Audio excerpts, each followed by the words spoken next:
అమాలీకీయులు ఏం చేశారంటే వాళ్ళు అంటే 16వ వచనంలో అమాలీకీయులు తమ చేతిని యెహోవా సింహాసనమునకు విరోధంగా ఎత్తిరి.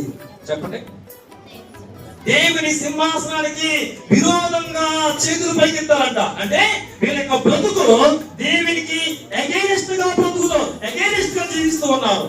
అదొక దేవుని మార్గాల్ని అదొక ద్వేషిస్తూ ఆయనకే వ్యతిరేకంగా బ్రతకడానికి డిసైడ్ అయిపోయిన వాళ్ళు ఎవరు?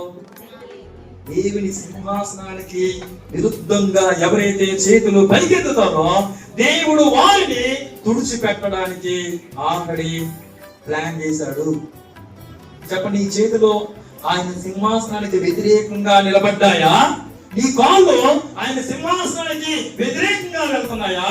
నీ కన్నులు ఆయన సింహాసనానికి వ్యతిరేకంగా పోతున్నాయా? నీ కన్నులు చూస్తున్నాయా?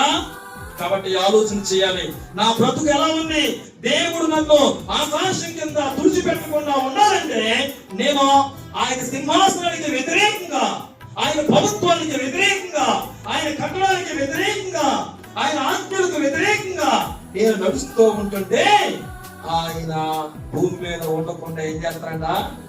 తుడిచిపెట్టేస్తాడు. కాబట్టి తుడిచిపెట్టాలని ఉందా మీకు? దీర్ఘకాలం బ్రతకాలని ఉందా?